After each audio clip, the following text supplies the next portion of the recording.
On July 14, 1972, a rancher discovered the naked, decaying body of an unidentified female. She was found posed in a distinctly cross-like position.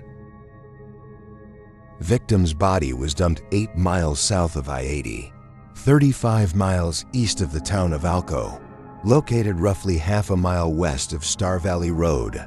Her body was discarded not far from Dennis Flats Road, which connects Hollick and Star Valley. Because of the proximity to Star Valley, the unnamed woman was nicknamed the Star Valley Jane Doe.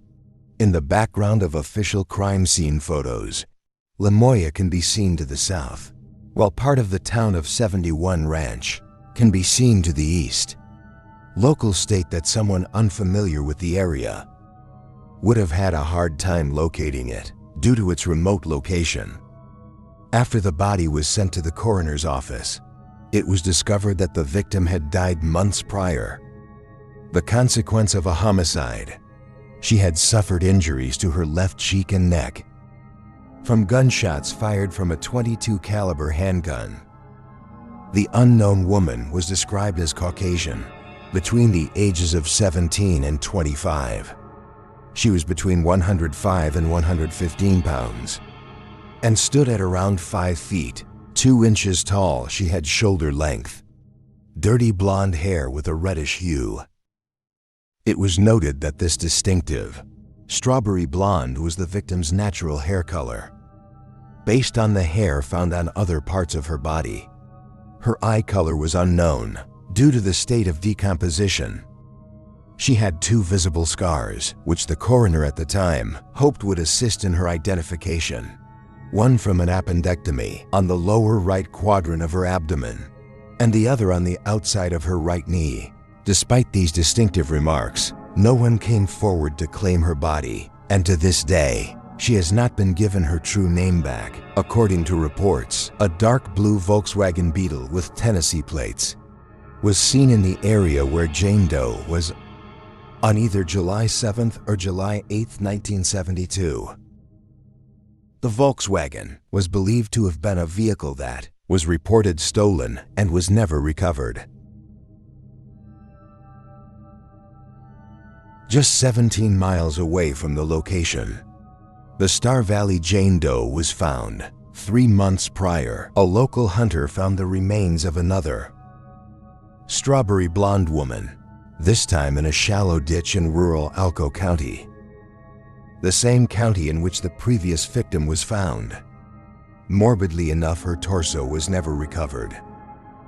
Investigators believed she died between 1 and 3 months before being found, placing her death between July 8, 1972 and September 2nd. In a similar fashion to the previous Jane Doe, her remains were found months after her homicide. She was found in a shallow ditch and covered with dirt and dead willows, while her partial remains were sent to the FBI for analysis. No cause of death was ever determined. Oddly enough, the date range would match up perfectly with the range of the time of death of the previous woman, as well as with the sighting of the blue Volkswagen, which was thought to be stolen. No further details have been released in regards to the potential connection. The unknown female was given the moniker the Devil's Gate Jane Doe. The medical examiner believed her to be around 18 years of age at the time of her death, but noted that she may have been slightly younger.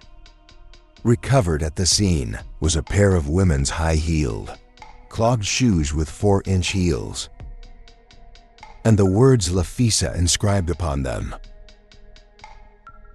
Also found was a white nylon stocking, as well as a portion of a sweater in the form of a blue acrylic fiber.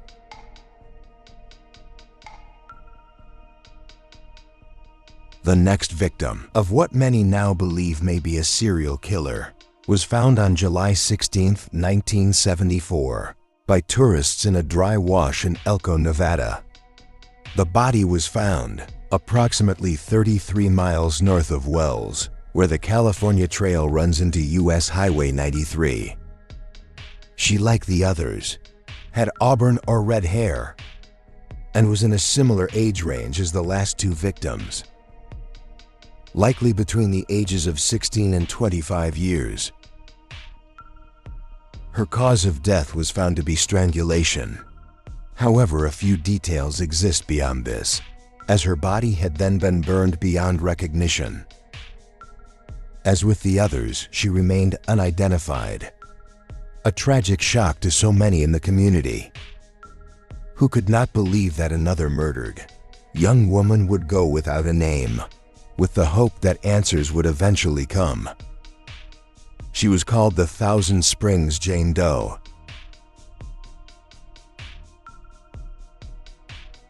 4 months later, on June 11, 1990, another red-headed woman was found in the same county.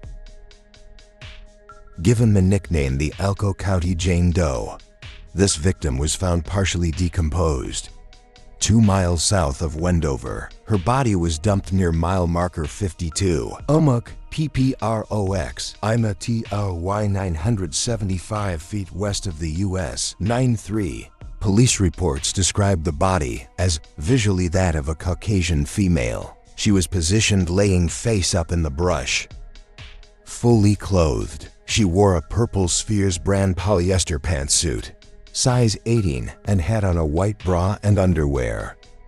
Also discovered near her remains was a tattered, faded sleeveless t-shirt with the label which read, Lord James. She wore purple socks and suede boots. Also recovered from the partially decomposed body was the Timex quartz watch with the white faceplate. Notably, this watch utilized Arabic numerals as opposed to Roman numerals. Her estimated age was older than that of the others previously recovered, with the medical examiner estimating her age to be between 45 and 65 years. Standing at 5 foot 3 inches tall, she, like the others, was petite noticeably. She had red hair and brown eyes. And while her age range was markedly older than that of the other redhead Jane Does, such a singular characteristic does not necessarily rule her out within a pattern of victims.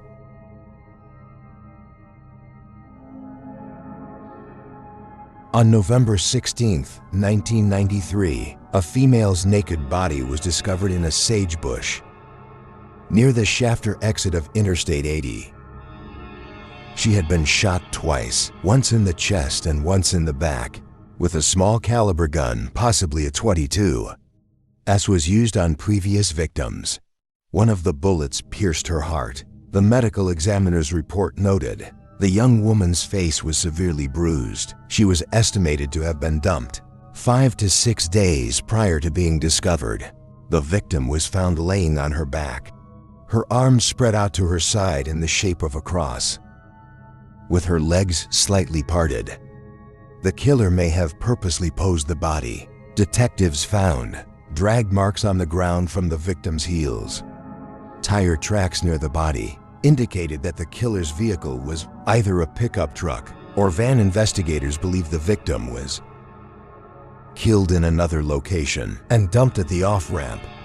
The victim was discovered 50 miles away from the location of the body of the Star Valley Jane Doe.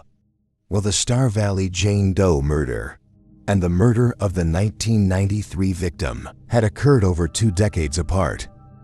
The similarities between them and the previous victims found within those 2 decades raised alarm bells. Both of the unidentified young white females had been in their 20s and had bore the unique description of having reddish, dirty blonde hair, an alarming pattern that has stayed consistent throughout the decades of the Jane Does who were found. Both victims were naked when they were discovered, and both had injuries from what detectives say was a small caliber handgun, interestingly enough. Although some reports do not mention the exact position in which the bodies were found, multiple reports describe many of the victims' presentations as being similar to that of the shape of a cross. In 2009, isotope testing on a hair sample indicated that the 1993 victim had lived much of her life in the Southwest, including Southern California, New Mexico, and possibly Arizona, for the last 7 months of her life, likely between April and November of 1993. She lived in Lincoln County, Nevada, near the town of Afton. Autopsy reports showed that she suffered from and was being treated for endometriosis, and that she'd given birth at least once. She had a 2-inch by 4-inch burn scar, or birthmark, on her right calf. Her teeth were noted to be in excellent condition, except for one tooth, which was in the process of getting a root canal, notably for the purposes of identification. The coroner pointed out that she still had all of her teeth, including her wisdom teeth, which were impacted and had never been removed. Her fingernails were painted pink and looked to have been professionally done at a salon. Alcohol and marijuana were found in her system. Her earlobes were each pierced once, although she was not wearing earrings nor any other jewelry. Between the presentation of her dental work being in process and the presentation of the victim's nails being professionally done, police did not believe the woman to be homeless and therefore expected to find a matching missing persons report. But after coming through reports, detectives were surprised to find that nobody had reported a young female matching that description as missing. Her information was uploaded to national databases, but to no avail. In 2009, the primary investigator on the case, alongside other detectives from that fated area, gathered to discuss the possible connection between the Star Valley Jane Doe and the Shafter Jane Doe. However, the results of this meeting have never been publicly released. There's also speculation that both cases are related to the Great Basin murders, which took place between 1983 and 1996. These murders took place in Wyoming and its surrounding states.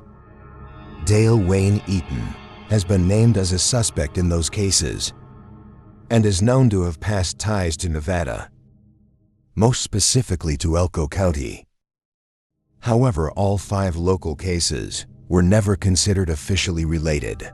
Until now, there's no indication that they have ever been tied to either the Great Basin murders nor the killer Dale Wayne Eaton. Local authorities have been alerted as to the similarities between the cases. The makers of this documentary theorized that the gap between the killings of the Star Valley Jane Doe and the 1993 Jane Doe could be explained by the killer enacting his reign of terror in other states, primarily Wyoming. Another possibility between the decades-long gap in what is otherwise a consistent emo may be due to the fact that the killer found himself incarcerated during that period of time, and when released the killing continued. All the cases are still active and unsolved. Despite such a long-held belief on many of the investigating officers' behalf, along with local rumors of an alleged long-haul I-80 serial killer no broader, cross-municipality investigation has been initiated, although the FBI says it's looking into it. All cases remain active and open.